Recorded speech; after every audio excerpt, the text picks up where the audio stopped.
Itulah yang sudah ditandatangani itu, dan itulah yang kami sampaikan ke Kementerian PPA. Bagaimana itu Pak?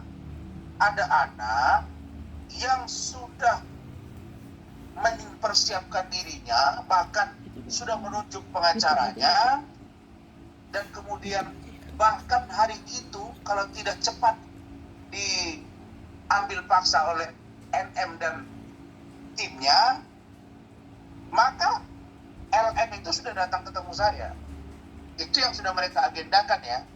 Jadi yang mau datang ke rumah saya itu sebenarnya bukan hanya Fadel dan keluarganya dan pengacara lamanya yang sedang bergabung dengan saya, tapi juga bersama dengan LM. Nah oleh karena itu, maka kalau kita lihat dari Maret, April, Mei, Juni, dari mana gitu?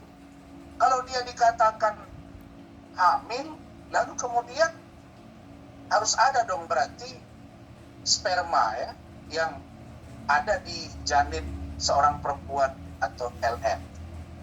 Kalau dia sudah diaborsi, terus bagaimana cara mengetahui bahwa janin yang sudah dibuang itu miliknya Fadel misalnya?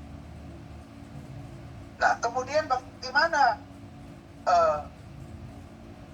menjerat Fadel bahwa dia menyuruh atau melakukan aborsi? Yang melakukan aborsi pasti perempuan, nggak mungkin Fadel.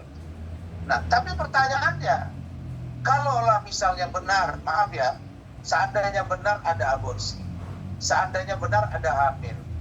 Nah, pertanyaannya, bagaimana membuktikan bahwa itu bagian dari pergaulan antara LM dengan Fadel? Sulit membuktikan itu, sulit sekali. Nah, kenapa sulit? Karena yang bisa akan mereka kejar itu paling ada chattingan WA atau Instagram atau apapun namanya, atau video atau voice note yang mengarah kepada itu sebagai bukti petunjuk. Misalnya saya ini kayak kemarin lah dikirim, ada yang ngirim tuh, ada ke saya, ada ke dia juga. Saya selamat bobo ya, moga-moga baby kita sehat-sehat. Tapi saya tanya, ini dari siapa? Dia bilang, oh saya itu nggak pernah buat WA begini, dan nama orang ini, LM ini di handphone saya bukan begini. Nah, jadi kalau saya mengatakan ini kasus yang pelik, kasus yang rumit, dan tidak boleh disederhanakan. Karena itu kita butuhkan ahli objek kandungan yang bisa melihat apakah ini tindakan si atau si B. Baru kemudian dari katakanlah handphone yang sudah disita atau diambil oleh keluarganya. Nah, saya tanya Fadel, kalau sempat kamu ternyata ada chattingan, ada foto kamu dalam keadaan mohon maaf bugil, atau kamu di kamar berdua dalam keadaan bugil dengan LM, saya akan meninggalkan kamu. Dia bilang, oh saya sendiri yang akan masuk penjara, gak usah diperiksa saya. Jadi saya melihat bahwa tindakan Fadel ini benar-benar, secara jujur saya akui, ini orang benar-benar anteng-anteng saja, tidak ada beban. Saya sudah menangani kasus ratusan, ya.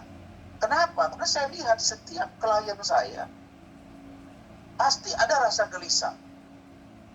Ini anak santai banget, gitu. Jadi ya dia cuma bilang saya akan pertanggungjawabkan apa yang saya katakan ini, dan silakan saja kalau mereka ingin memastikan apakah saya berbohong atau tidak, saya siap mempertanggungjawabkannya. Nah makanya saya kemarin agak heran dengan pernyataan Fahmi sebagai kuasa hukum NN yang mengatakan ada orang yang mencoba menekan dan atau mempengaruhi sehingga proses ini menjadi lambat. Itu nggak benar. Itu nggak benar. Tapi kalau ada orang yang meminta agar kasus ini dilakukan secara on the track itu bukan versi mereka saja diperiksa saksinya. Dari kami juga kita mintakan gelar perkara agar terang benderang. Karena kami belum temukan sampai hari ini bukti bahwa Loli alias LM itu bertemu dengan mamanya atau maminya atau aminya, kemudian duduk bareng heart to heart dan mereka sudah akur. Lalu kemudian ada pernyataan dari LM menyatakan bahwa dia dihamili oleh Fadel, dia disuruh melakukan aborsi dan keluarganya ikut. Kalau itu ada, barulah kita yakini. Itu pun harus diyakini bahwa itu bukan karena tekanan gitu. Nah, jadi itu tadi. Jadi bagi kami harus ada bukti nyata. Dan sekarang ada provokasi-provokasi yang kami duga secara sengaja, ini patut kami duga disampaikan ke media bahwa seolah-olah LM itu menyesal berhubungan dengan Fadel, dengan keluarga Fadel, bahwa seolah-olah dia orang yang sudah membantu lalu kemudian melupakannya, bahkan menimbulkan fitnah. Nah, statement-statement yang begini ini menurut kami adalah upaya untuk bagaimana mempengaruhi mental dari LM untuk membenci Fadel dan keluarganya. Itu.